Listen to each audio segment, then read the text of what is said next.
Hey folks, this is Abel James, and thanks so much for joining us on Fat Burning Man, where we talk about real food and real results. Today we're here with celebrity fitness and nutrition coach, devoted father, and host of the Empower Hour on ESPN Radio, Mr. Kyle Brown. Kyle is a go-to resource for Fortune 500 organizations, top CEOs, pro and Olympic athletes, and over 50 of the world's biggest celebrities. We're about to peek behind the curtains of Hollywood and elite training circles to explore doping, water loading, and how pros really prepare for the camera. The answers might surprise you. Don't miss this one. Before we get to the show, here's a success story that just came in. This one is from Jennifer in our coaching community, the Fat Burning Tribe, and she says, just a couple months ago, I had to buy a whole new wardrobe because I had shrunk out of everything I owned. It looks like it's time to go shopping again. These are the smallest pair of pants I own. She's really slimmed down so much. Jennifer, congratulations. Jill says, I went wild 2 weeks ago, and as of yesterday, I'm down 12 pounds. Awesome, Jill. And Brandon, we've been following him for a while. I got to meet him on the East Coast, speaking at Penn State. He says, only 8 more pounds to go to reach my first goal of 118 pounds lost.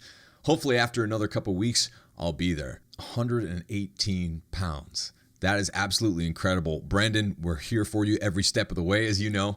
But if you're listening and you'd like to try the wild diet yourself from the device you're listening on right now, check this out. We just updated our online 30-day program with the best meal plans we've ever put together. No ridiculous workouts, calorie counting, or gloom required. Our 30-day fat loss program will give you all the tools and support you need to drop the fat with delicious, real food. Thousands of fat burners and real foodies from all corners of the globe turn their health around to shed 20, 50, or even more than 100 pounds with the wild diet. In the program, you'll get the most effective method of meal and nutrient timing to best stimulate fat loss and muscle recovery, the exact recipes we eat at home so you can enjoy chicken parmesan, chocolate pudding, and even cheesecake while dropping fat, the truth about how much protein you really need, and this will surprise you, 30 days of fat-burning wild diet meal plans to help you get rapid results, and tons more. And if you grab it today, you'll even get a listener discount since we just updated it. All you have to do is type in from any device, fatburningman.com/30 days. Once again, that's fatburningman.com/30 days. And once again, Jennifer, Jill, Brandon, thank you so much for sharing your stories and journeys with us. And all of you who have written to me or messaged me on social media, and I haven't read it on this podcast, I really do appreciate hearing from you. You can always get in touch at Fat Burning Man on social media, Fat Burn Man on Twitter, and also Abel James. You can also check out my New York Times best-selling book, The Wild Diet, anywhere books are sold. And if you already read The Wild Diet, don't forget to drop me a line on social media. Let me know how you're doing. All right, on to the show with Kyle Brown. You're about to learn 5 surprising tricks he uses to get celebrities camera ready, how to balance work and kids and still make health and fitness a priority, the ethics of doping, what it takes to live at low body fat year-round, how it's possible to lose 23 pounds in 5 days and why you shouldn't try it at home, and much more. By the way, on this episode, Kyle describes advanced tricks and strategies used in the world of fitness modeling, bodybuilding, physique competitions, weigh-ins, and Hollywood to make people appear more fit than they actually are. We also talk about drugs that are often used in the process. So don't try this at home. We share this with you so you know what goes on behind the scenes of Hollywood and the fitness industry. And when you're talking about water loading and depleting water, this can get dangerous. People, when they're trying to lean down for their sports and make weight, can get into a lot of trouble doing this the wrong way. So with this show and sharing this information, I try to keep the diet and fitness industry honest, and I want all of us to do better. So be sure to leave a comment on the blog at fatburningman.com and let me know and let Kyle know what you think of this episode. All right, let's go hang out with Kyle. All right, folks, Kyle Brown is a celebrity fitness and nutrition coach and host of the Empower Hour on ESPN Radio. Over the past 15 years, Kyle has been the go-to resource for some of the world's leading Fortune 500 organizations, top CEOs, professional and Olympic athletes, and over 50 of the world's biggest celebrities. Kyle, thanks so much for coming on the show, man. Thanks for having me. Excited to be here. Yeah, so you're shredded. You know how to get other people completely shredded. And I think that there's this threshold that a lot of people never pass, you know, the kind of like amateur level to the elite performance level. What would you have to say to start off about like the mentality of becoming more elite or getting to that ultimate goal no matter what. Where's that strength come from in your experience? I think that strength has to first come from a place of anger. It really does. It's the worst fitness clients I've ever dealt with are the apathetic. Yes. And the ones who come in and they don't have power and emotion behind wanting to change. And for me, I like strong anger and being able to harness that anger into self-love in a form of just extreme dedication, motivation, and big picture thinking. I think the biggest reason why a lot of people don't get that lean to that certain level is that they overestimate the short-term potential and underestimate the long-term, opportunity of really where they can get. Right. So for you, when you first started, what were you angry about? I actually started lifting weights. I don't have a fat to fit story. I have a pretty depressed, angry, enraged kid to fit kid story. I was really skinny, looked a lot like Bob Saget, and I definitely got at the height of his fame too, right? This is I'm 38 now, so this is Full House days. So imagine being in high school looking like Bob Saget when he's like the farthest thing from attractive to females in high school. Right. He is like, oh yeah, you're a good friend, Kyle. Good to see you. So I was training hard back then, and I was a hard gainer. So it wasn't for me about being ripped. It was much more about needing to put on some size and be ripped, which two things need to be done completely separately. Yeah. Yeah. And so what did you learn about putting on size as a hard gainer? I've done a few shows about that, and a lot of people don't understand that that's a whole different kind of struggle. Patience is a virtue that is very hard for us A+ type personalities. Yeah. And you have to have it, and you have to keep super focused on one phase at a time if you're not using drugs. Yeah. If you see somebody getting ready for something and they're putting on 40 pounds of muscle with literally no fat added, let alone fat taken away, they probably have the little McDonald's secret sauce that they're using getting ready for that film, and billions of dollars on the line, no different than a world-class professional athlete. So for me, I had to say, okay, six-pack is not going to be in existence at this moment, and I'm going to put on as much size as I possibly can. And for me, that transition happened from being a college water polo player to a competitive bodybuilder, which is the most aerobic, the most cardio to the least cardio. Yeah. And I put on about 60 pounds in the matter of a school year, and I came back from living in London, and everybody thought I'd use drugs because I'd gained so much size. I'm like, I went from swimming 3 to 4 hours a day to swimming none, and the only cardio being walking to the train. Right. So it's a severe level of dedication, and at the most extreme end, isolation. Isolation. Let's talk a little bit about that. What does that mean, and how would you define that? Well, I've had the luxury of working with a lot of Olympic gold medalists and top-level world-class athletes. And one of the things that I've talked to them about is the idea where the highest level, you have to be incredibly selfish. You're probably not going to be a good husband. You definitely shouldn't do it when you're trying to be a great dad. And for that period of time, you have to be completely self-absorbed in every little facet. So when you're going through a normal transformation program, you think, okay, well, I need to work out, I need to eat right, I need to take care of my family, I need to work on my job. Yeah. When you're going through a Get Super Shredded transformation program, your top 5 priorities are your nutrition, your sleep, your water intake, your working out, and you break up each one of these categories, and they have to be priority 1 through 5. Yeah. Oh, and then comes your job, and then comes your family, and then comes everything else. So each one of them kind of elevate to the top of the whole priority perspective, which is why I say you're kind of all dressed up with nowhere to go. So. Yeah. Right, because a lot of people don't realize that that elites, Olympians, people who are leaning down or something for a movie, they're eating out of Tupperware. They're never going out. They're not going out to eat anywhere. And if they are, they're bringing their Tupperware. Or they've got this very, very strict regimen, and they're not coloring outside the lines at all. And that's like you said, very isolating for a lot of people. Yep. I'll give you a quick example. Thanksgiving was November. This is back when I was about 20 years old and I was competing. So Thanksgiving was in end of November. My competition wasn't until May.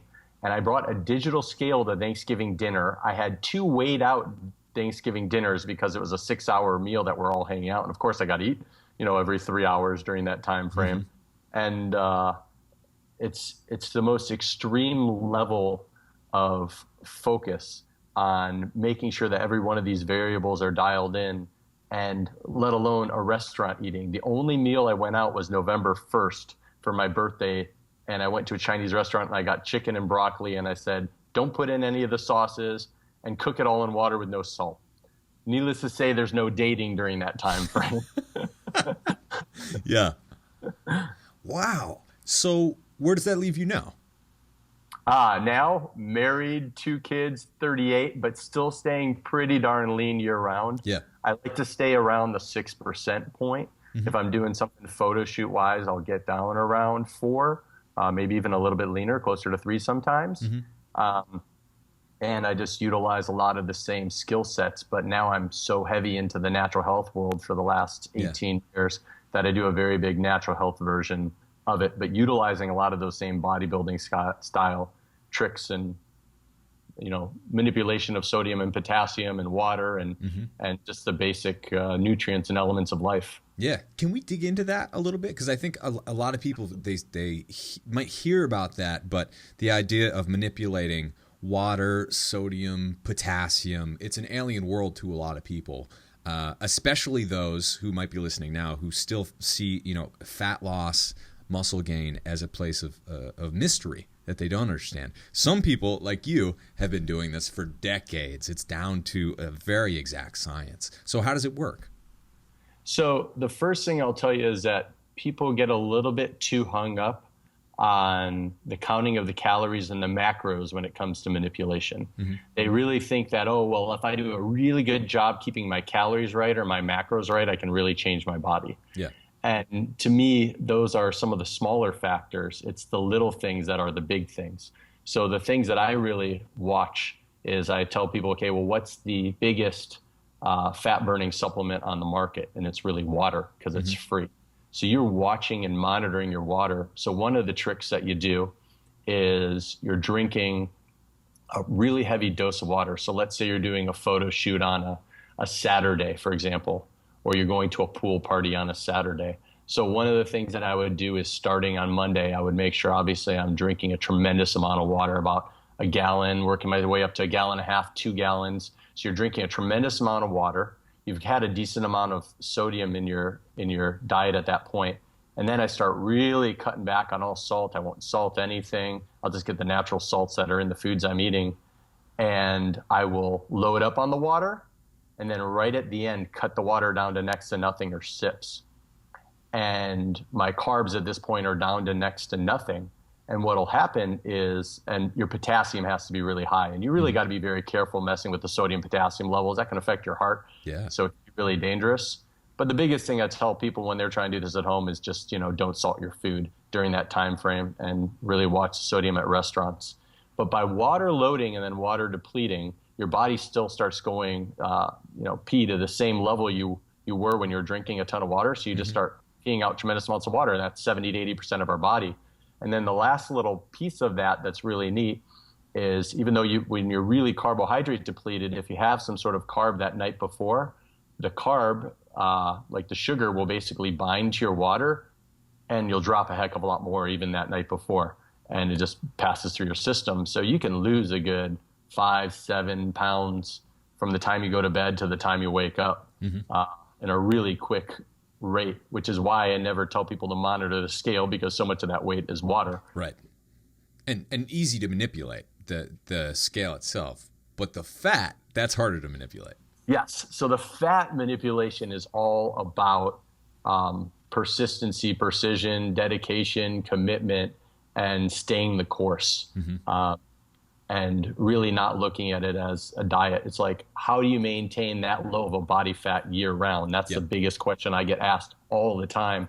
How do you stay, 6-7% down to 5% year round while you have 2 kids, while you have a family like this? And why do most of my clients are able to do something like that? And to me, the biggest thing when it comes to that is just a completely different mindset when it comes to the food.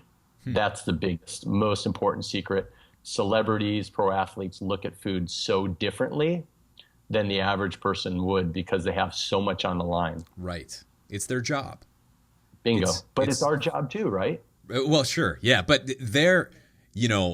I think it's obviously their job. And for regular people, it's easier to be like, I'm going to have some cookies. Right. There isn't a coach. There isn't immediate accountability to say, don't do that. You're sacrificing gold, right? For a lot of people, when they have a cookie, they don't really know what they're sacrificing. They don't understand how much a small little thing makes a big difference. If you had to, I tell people, I give everybody, first off, unless they're competing in something, which I usually try to talk people out of it, I give them what I call an hour to devour. Which is an hour a week where they can kind of go to town, eat whatever they want, and try to keep a little bit more balanced and human. Sure. But if you're trying to lean out and you had to eat that cookie or eat that ice cream naked in front of a mirror, you probably wouldn't be making that choice. Most of the little things are unconscious eating. And if you don't have a goal in place and you don't have a coach and you don't have accountability, it's a heck of a lot harder. Yeah. It is. So you mentioned that they see food differently, the elites, the people who are at the top of their game. What are they coming to the table with? What do they see in their food? How do they view that? So the way I always like to put it is that it takes really strong emotion to combat strong temptation. So we have tremendous temptation, just like we used to with recreational drugs like alcohol and cigarettes, to eat these adverse foods. And everyone around you, even though they're trying to be helpful, those you care about most tend to be harmful and feel like they would have to self-evaluate if they see you not doing what they're doing. So instead of looking at it as a deprivation diet or I can't eat that particular food, you get crystal clear about what those foods do to you. So the choice is still yours, but you're choosing not to have those things and find healthier, good tasting alternatives because you understand how much those foods are just going to destroy your goals and your happiness. Yeah. So for you to maintain that low body fat year round, what are you actually eating? Like, what does a plate look like? Well, it's not off of my kids' plate. Yeah, sure. My kids eat pretty clean. Yeah. And actually, my son, it's very funny. He is a complete paleo protein kid by choice. You try putting a carb in front of him that's not a veggie, and he just like pushes it off. And that is too. So it's not a taught thing. I think that's just, he's naturally just, I want meat. Right. And he's like, oh, what's that low class poverty food? I don't need that garbage. It's amazing to see. I'm like, nice. He's 2, you said?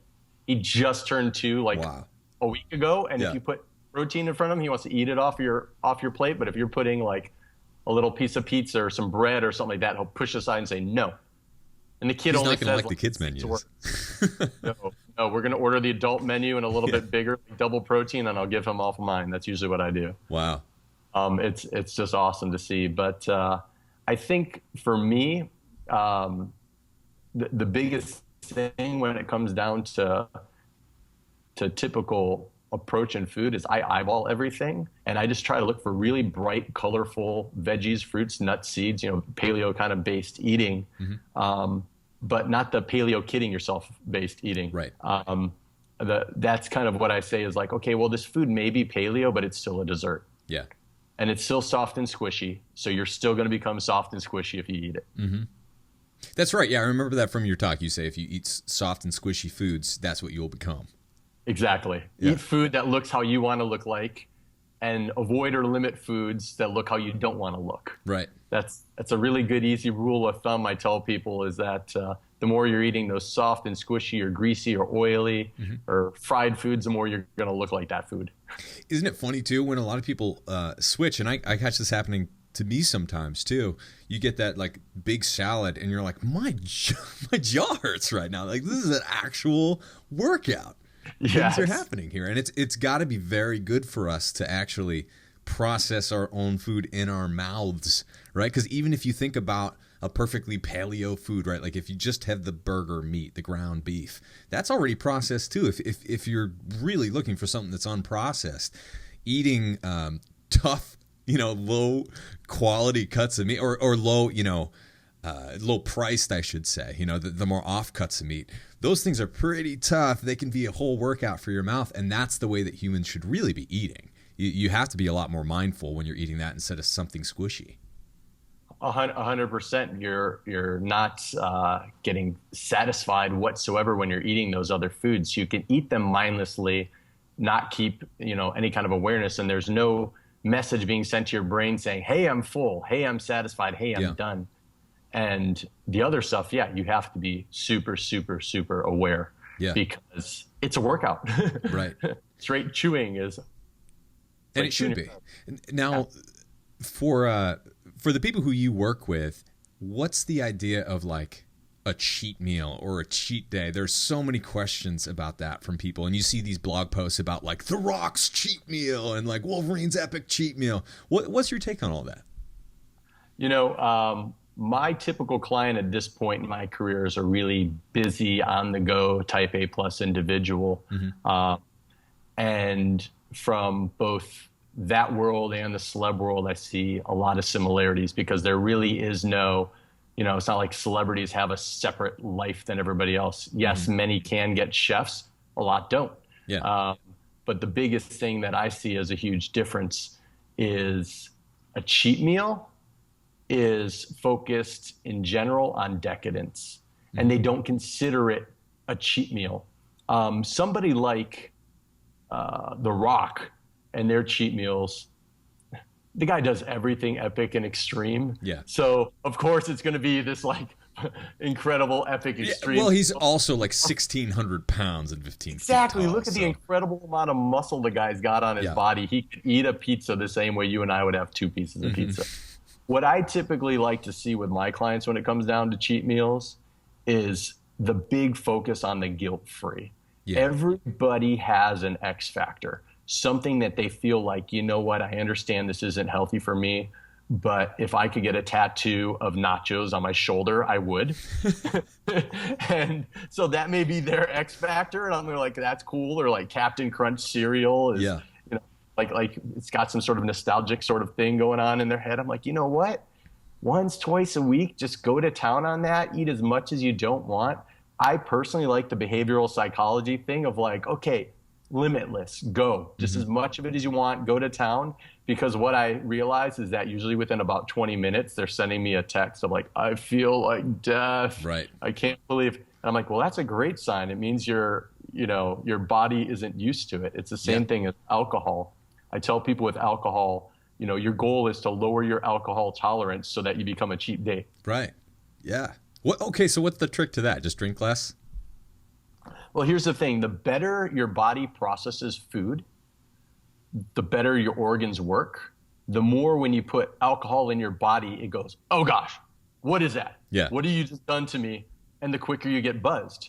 People forget when they drink that they're looking for a sensation. And that sensation is the positive that can come with alcohol, the stress relief, the little bit of euphoria, the endorphins.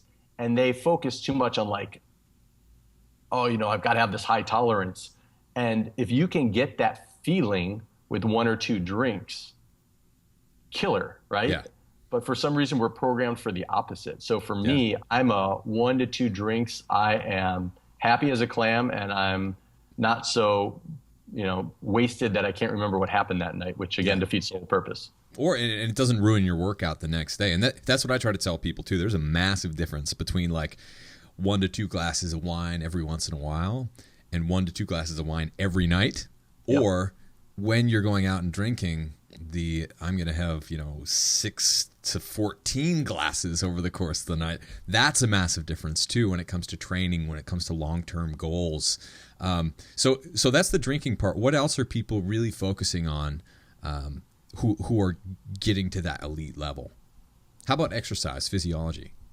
Okay, so I think the biggest thing when it comes down to the exercise site is clarity and focus. Mm-hmm. I think that when somebody comes into the gym who's a world-class athlete, even if they're working out on their own, they are so incredibly focused on what their mission and objective is for that workout that their intensity is just at a completely different level.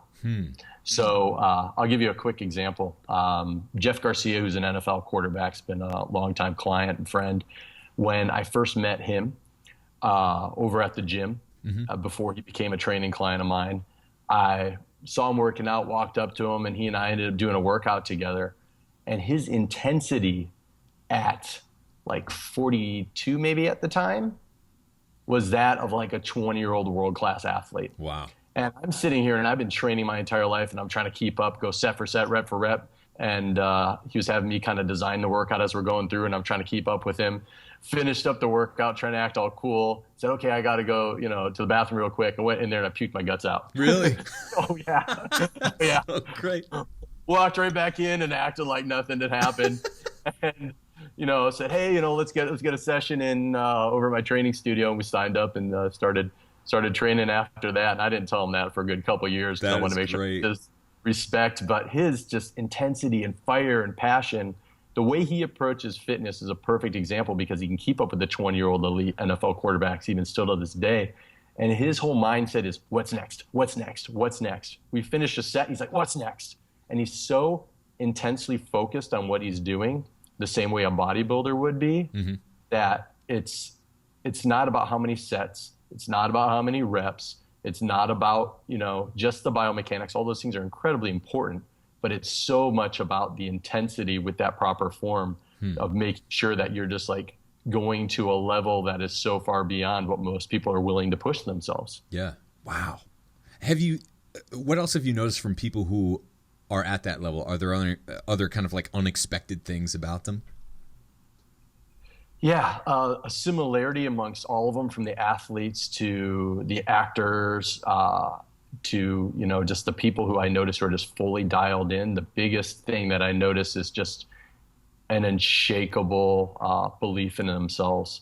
Most of them tend to be very humble and grounded, but I think that they have an unshakable belief in themselves when it comes to being able to achieve their goals. Yeah. That is no different than anybody else can have if they put in the time.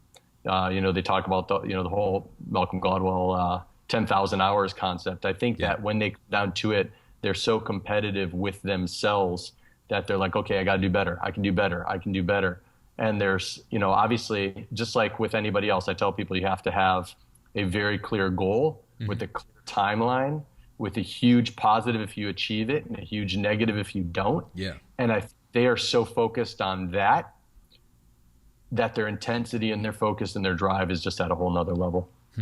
Yeah, that makes sense. But what do you do with that if you're, say, a busy mom, right? It's hard to say competition is in 6 months. I got to get the gold. What's the equivalent there? Oh, perfect. Yeah. Okay. So busy mom, she says, I want to lose 20 pounds. She comes in, her enthusiasm's like a 4 out of 10. I'll be like, okay, great. So let's change that goal from 20 pounds to a little bit of visualization. I want you to see yourself, first off, tell me a little bit about some events or dates or something that's coming up. So let's say they say, we've got a family vacation in Hawaii that I'm going to be out there with the kids and I'm going to be taking pictures I know are going to end up on social media, me in a bikini, I'm petrified. Or my girlfriends are going to be with them because they care more about how they look in front of their girlfriends than they care about how they look in front of their husband. Of course, yeah. So like, I'm going on a girls trip. Yes. So I'm going on a girls trip to Vegas. Let's use that as an example. Yeah. And they're like, I want to make sure that I look as good as everybody else. So we have a date, we have a deadline. I say, let's go out that day, buy that bikini that you're going to wear. So now you have pain associated. So you just bought that bikini that's super expensive, sure, $400 suit, and you're going to try it on now, even though you know it's not going to fit. You'll buy the bigger size and the littler size, and you can return the bigger size when you're done. And you're going to try that on and take your before picture in that. Because you're going to be frustrated. Now we've got anger, and now we've got pain associated with not being at your goal. Yeah. And every week, take yourself your pictures inside that bikini or that swimsuit until you know that you're going to be getting to that point, and all of a sudden you're starting to get physical realization based on fitting into that outfit, which is your goal, which is so much better than what does the scale say at this moment. And right there, boom, the anger sets in because they're angry and they're frustrated that they aren't doing things, that they hadn't been doing things right, and they'd kind of been lying to themselves about their effort. And now they're super clear on, I'm going to fit into this bikini. Yeah. And I have a date, and I have a location, and I have a time, and I want to compete with my girlfriends. And if I look good, I'm going to get a ton of compliments and pictures. And if I don't, I'm going to feel, a little frustrated with the way my body looks in front of them. Right. Wow. I've never heard someone put it that specifically, but I think what that does is beautiful because it really engages all the emotions at the beginning. Because whenever you start anything, you're excited about it, but I think you're even more excited about it when you have that end goal, because you can visualize that. You get a little taste of what it might feel like when you get there. But at the same time, say that busy woman does make it to that ultimate swimsuit, right? And she looks fantastic. She's a low and healthy body fat. Then what? Do you still live at that level of increased deprivation, or what is life like there? Awesome question. Let me tell you how I do that with everybody. I make sure that before they get to that goal, they've already established and visualized their next goal that fires them up as much as that first goal before it happens. And I sell them on that kind of a concept because I've noticed over 15 years of doing this, if I just push that we're doing this for a healthy lifestyle, that when their alarm goes off to go do fasted cardio before the kids get up, they're not going to be like, I'm doing this for my healthy lifestyle. They're going to be like, oh, I hate you, Kyle, snooze, and they're asleep. Yeah. So what I try to do is say, okay, we're setting this goal, and we have this time, and we have this motivation. I'll give you a quick example. I have a woman who I was getting ready. She had never worked out at all, and I was getting her ready for her daughter's bat mitzvah. And I'm like, I know what that's all about. You're going to basically be the mother of the bride at this moment. Eyes are going to be on you in many cases. You want to look good, to kind of show your ex like how great you're feeling. So she's fired up. She's like, I'll train 20 times a week.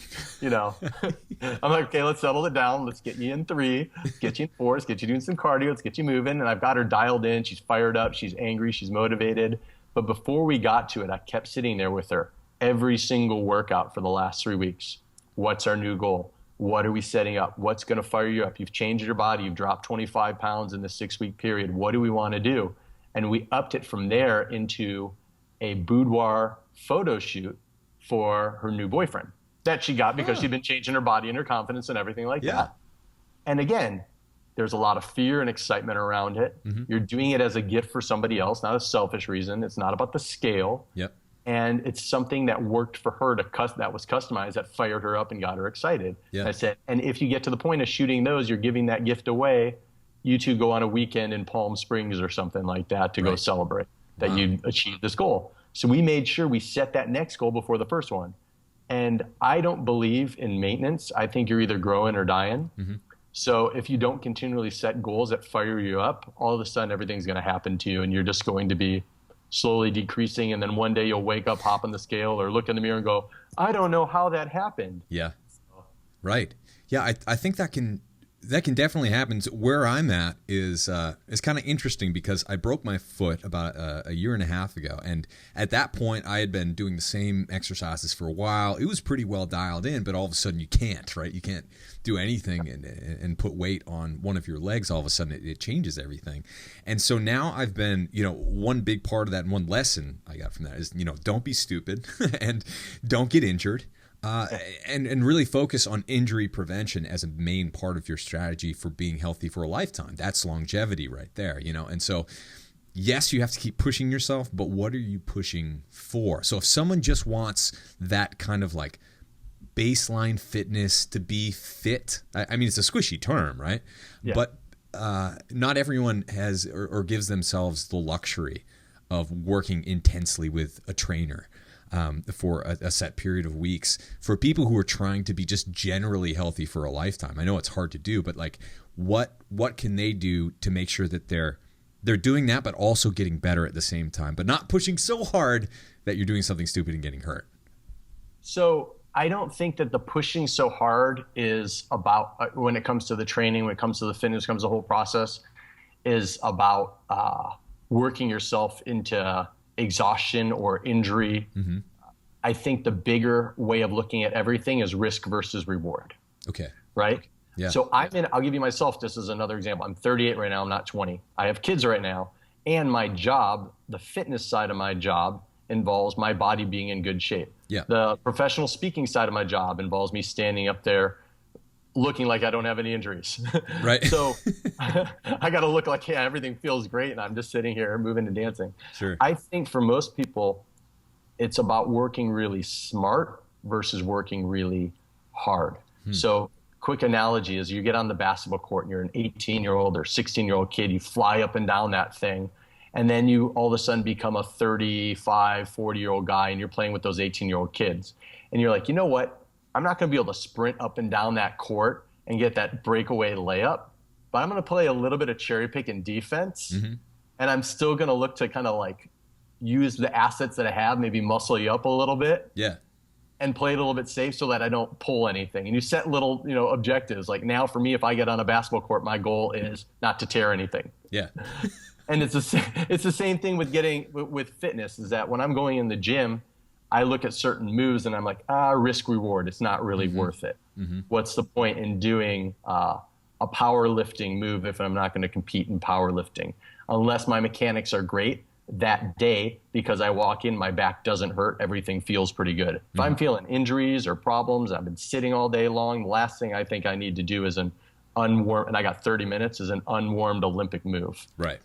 So I think you need to base everything around yourself, your day, your injuries, and make sure that there's a risk reward going on with your whole training. Yeah, absolutely. Okay, so let's talk about the reality of transformations, because you mentioned this earlier that especially in Hollywood, people are getting ready for a big shoot, or people who are in professional sports. Unfortunately, there's a lot of doping stuff coming out these days. How prevalent is doping or people juicing, whether it's in Hollywood for a role or in sports?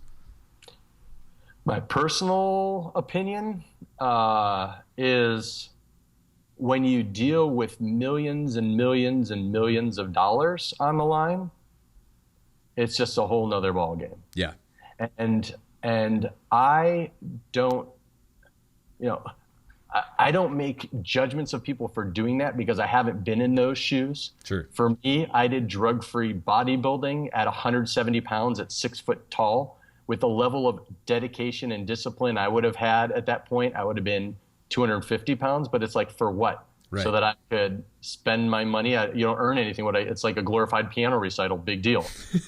I'm not, I stood up on stage. Those were the first words that came through my mouth. I'm like, wow, this is kind of a glorified piano recital. There's Timmy's parents, there's my parents and my friends and family. And it's cool and it's amazing, but there's no millions of dollars on the line. Mm-hmm. So when you have millions and millions of dollars on the line, I can understand why they make those decisions. Yeah. And sometimes they're top down, right? And a lot of times they're top down, for sure. And it's just completely part of the institution, and it's so much bigger than anything. I'll give you an example. If after what we've seen in sports, if we went back and saw these skinny little guys from the 1950s playing sports, it'd be kind of boring. Yeah. It's kind of like right now going back and watching a movie from the 1980s. It's like, speed up, get faster. Yeah. Where's the 3D graphics? It's not that interesting. Right. So I kind of look at it the same way, and I say that, okay, even in professional bodybuilding, for example, if we assume that everybody across the board is using drugs because they aren't testing, or we assume that nobody is. Either way, it's the same stage. So let's assume that everybody is. Well, what makes one guy better than the next? Where's his dedication, his genetics, his discipline? Mm-hmm. I've seen people use steroids that have a physique that's 10 times worse than mine, with less muscle mass than mine. And it's because they don't have the dedication, the discipline, the food knowledge. They haven't dedicated their life to it. Yeah. So to me, it's like, okay, if that is part of what they do for their decision, for their profession, and there's millions of dollars on the line, I try not to judge anybody for anything, but I definitely don't judge them for that. Yeah. But I would say I'm a Bears fan. 1985 Chicago Bears. This giant freak of a man, William the Refrigerator Perry, Yeah. is kind of small compared to the average NFL player right now. Isn't that crazy? Were new people born with new genetics and new everything? No. Yeah. No. Or did the drugs get better, the nutrition get better, the training get better, the science get better? I'm going to go with B. Yeah. Yeah, absolutely. But at the same time, it leaves everyone in kind of a lurch, right? Where do we go from here? What's the road to improvement? Because you see, especially like the Russian doping and that sort of thing. Like if I were running track, and obviously I'm not elite level or anything like that, but I'd be pretty bummed out if like you find out that everyone else is juicing and certain people are. What's the future of performance in sports and competitions and that sort of thing? So one of my friends actually is Tyree Washington. He's one of my Fit 365 Shake ambassadors, and he was the world's fastest man for a while. Yeah. And his group got busted for roids back in the is he doping or steroids back in the Olympics, and they stripped them all of their gold medals. 2 of the guys were using, 2 of the guys weren't. Wow. He wasn't using, but they got stripped. Wow. And I feel terrible for a guy with that level of dedication, discipline, who still became the world's fastest man with that speed without it. Right. So where do we go from there? I kind of like the upping of the testing. I think they're going to up of the testing. They should do it across the board. Yeah. And watch the evolution of the sports happen. And if somebody is getting busted for it, I'm more worried about busting somebody on their character and how they treat women and how they act as a citizen, much more than I'm worried about their steroid use. Man, that's what? That's a really good point. Because on one side of this, and you know this better than anyone, I'm sure, there's the competition, right? And sometimes that's more TV magic than reality, right? Yep. And then on the other side, you have the fact that they're affecting millions and millions of children. The next generation growing up using them as an example. Yep. And so the idea that, some people are thrown under the bus for doping or cheating in the competition side, when other people who are doing horrible things that could easily put them in prison are revered as being, these wonderful competitors, that's problematic. And it puts us in kind of a tough position, especially for you as a parent, right? Exactly. Roger Clemens, for him, there was a lot with the lying concept. So let's say, how would you judge? Is it worse that somebody used steroids? Is it worse that somebody lied, or is it worse that somebody beat, raped, murdered? To me, those are no-brainer differences. Yeah. And the ones who get the most hate and the most shame are the ones who, you've just betrayed all of us because you were using steroids. Well, a lot of people will use the steroids for their muscle aches and pains so they can keep their contract, because it helps not only with making them bigger or stronger or faster, but it also helps them so that they don't feel their pain so they can continue to play their sports. Yeah. So there's so many different variables that, to me, the quality and caliber of the character that the person has is completely different. If you look at sports originally, we were cheering on people getting eaten by lions. Yeah, right. I know, we've come a long way. Really, you're upset that this guy is not all natural? Like, it's a pretty amazing transformation, right? That's a great point. Oh boy. So let me ask you this: for you, where you're at now, a father, just getting out of your prime physical shape, probably. What does your training look like for the next 10, 20, 30 years? Great question. So I set 5-year youthing goals. I'm coming up on 40, and at 35, I was just awesome. So I got some work to do over this next year and a half. But basically for me, I try to set 5-year youthing goals. And I'll bring this back to paleo, because again, I kind of look at the animal kingdom and I say human beings physically are some of the most pathetic animals on the planet. Right? We've got opposable thumbs. That's about it. Yes. No claws. We're slower than animals that weigh 4 times as much as us. Right. We're one of the but we've got these brains. So I try to focus on using that as much as possible so that I can do things smarter rather than better, because I know my body will just genetically deteriorate to some point. But I try to then, and I know my responsibilities and my desire to live balanced, not moderate, but balanced as a father and being present as much as I can, and a businessman and an entrepreneur. I look at everything based on efficiency and knowledge. And the path that I've spent most of my time on in the last 5 years has been personal development. So I then take that and I apply it to fitness and nutrition and training. Cool. And I have these things that I have in right now. I have these in every time I work out. I used to listen to music that got me fired up. Now I listen to personal development books while I train. Really? Yeah. I've gotten through, last year I started in August of last year, and I got through 30 books from August through.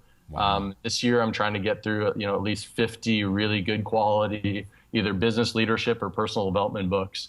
Very cool. And it's no extra time. I'm working out anyway. I'm pretty sure I know what to do in the gym after 31 years of doing it. So It's not like I got to be like, oh, okay, wait, how do I line up my form or what are my sets? I can do it, just like the guy who's worked at Subway since they opened. Yeah. It's the same kind of thing. So I focus on personal development, and then it's no extra time. Very cool. Are you listening at regular speed? You speeding it up? I haven't tried speeding it up. Yeah. I've noticed myself over the last couple of years getting a little more ADD. I don't know if that's technology or physiology. So I usually listen to it at regular speed, and then every once in a while I hit that back, I'm listening and hitting that back 30 seconds. Wait, I need to hear that one again. Yeah. But actually, you know what? I'm curious about that. Anyone who's listening right now, if you want to just leave me a comment, Fat Burning Man on social media, I'd love to hear if you're listening at this full speed or, sped up. Because one of my friends, Kyle, just told me that he's been listening to stuff at like 3 times speed recently. And I noticed that his speech has kind of become ADD and super fast. And I wonder if that rubs off on you. If you're listening to that much spoken word, I just think that that's fascinating. It just reminds me of the Micro Machines guy, right? Right. Say Micro Machines is not the real thing. So I'm start listening to podcasts like this, and I'm going to talk like this. I'm going to say, hey, baby, how you doing? What's your name? Okay, tell me a little bit about yourself. I don't think that would work at a bar. So great. Well, we're coming up on time, so I do have to speak quickly here. But I did want to ask you, the idea of a set point when it comes to body fat or weight, you've seen people get down to unnaturally low body fat. You've helped them get there. There are other people who kind of say, I'm just bigger boned. What's your idea of set point when it relates to body fat? Can you move that around? Can everyone do it? Where are we at? Everyone can do it. Nice. It's just about whether or not you have an easier time getting there. Okay. And I'm also going to say getting to a certain body fat percentage is not the best decision. I remember when I got down to 3%, I was sitting and competing. I was sitting there with a buddy who's now an ER doc, and he was just like, ooh, I'm going to eat a Snickers bar in front of you, and I bet you're craving one of these now. And I said, you know what I'm craving right now? And he goes, what? I said, water. And that's not very healthy. Yeah. And that's not very smart, and that's very short term for a very specific objective. Yeah. No one looks like an after photo year round. And if 98% of people who get to that after photo gain it back and then some, it's like you got to be a little realistic to say you may get to a certain point for a photo, which is great, or for a goal, but focus on being at a point where you feel really happy and confident, naked. Yep. And honestly, the best way to get there is start by being really happy and confident naked now before you even start the journey. That's so great. I love that. And, I'd like to add as well that there is a huge difference between where your body wants to be and trying to get down to something that's much lower than that and stay there. And that's where the deprivation really starts digging in on your habits in your life. For me, I find that, 10, 12%, somewhere around there, pretty easy to coast. I can get away with a lot and go out and drink wine, really enjoy my life, as long as you stick to some principles most of the time, right? You're making sure that you're getting plenty of colorful veggies, the things we talked about earlier. But like you said, if you want to get down super low, for me, I've learned by doing that it's not worth it to stay down there year round if it's even possible, right? And so your point is really well taken. You got to remember your why. Mm-hmm. You have to remember why you're doing something in the first place. And if you're like, I got to get to this, but why? Like, So you have to have a purpose behind it. If not, you're just like, oh, I'm struggling and I'm sacrificing and I'm this. And like, why? You're missing out on the whole point. And everybody's why is to improve their quality of life, to be happier. Mm-hmm. So do the things that will make you happier, which is completely different for every individual and has a completely different gauge. Yeah. So the big thing is this, is that you have to benchmark and compare yourself to yourself, not to anybody else. Mm-hmm. Yeah. And that goes for people who are just getting started all the way up to Olympic athletes. Bingo. Love it. Awesome. So we're just about out of time, but before we go, Kyle, please tell people about your shakes, all the projects that you're working on, and where people can find you. Yes. So to deal with that quick, easy, convenient, on the go, how do you stay fit 365 days a year? About 2003, we formulated a shake. It's called Fit 365. So if you go to fit365.com, it's a grass-fed whey that tastes so good you'll feel like you're cheating on your diet. And then you can also check me out at KyleBrownESPN.com or CoachKyleBrown.com. Awesome. Kyle, thank you so much for coming on the show. This was a wealth of information. Really appreciate it. So much fun. Thanks for having me on. What a blast.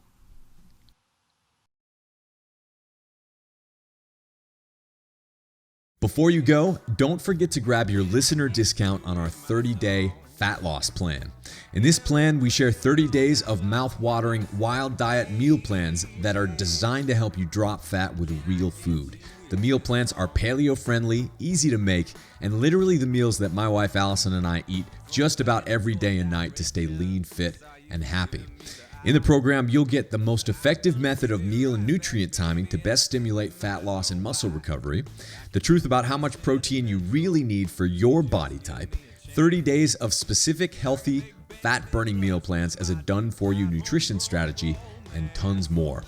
If you check it out today, you'll even get a listener discount. All you have to do is type in fatburningman.com/30 days. That's the number 30, DAYS. Once again, that's fatburningman.com/30 days. I'll see you there. Thank you so much for joining us on this episode of Fat Burning Man. If you liked it, don't forget to hit the subscribe button on iTunes, Stitcher, YouTube, the podcast app, or wherever else you might be listening to or watching this show. Got a second? Please leave me a quick review on iTunes. I always love hearing from you, and if you think someone else might like and benefit from this free show, please take a second to share it with a friend or with a family member. You can get in touch with me on Twitter at FatBurnMan and Facebook by typing in Abel James or Fat Burning Man. Drop me a line anytime. Did you know that I've recorded over 150 episodes of Fat Burning Man, winning 4 awards in independent media and hitting #1 in more than 8 countries? And here's some more good news. You can download and listen to every single episode for free. All you have to do is type in fatburningman.com. I'll give you a second to type it in, fatburningman.com. And you'll get all the show notes in video and audio versions for all the past episodes of Fat Burning Man. Better yet, enter your best email at fatburningman.com, sign up for my newsletter, and I'll even send you a quick start guide to start burning fat right now and a few of our ridiculously tasty recipes as a special thanks for signing up. Once again, just go to fatburningman.com right now, enter your best email to get your free fat burning download straight to your inbox, and make sure that you never miss a show again. This is Abel James signing off. Thanks so much for listening, and have a great week.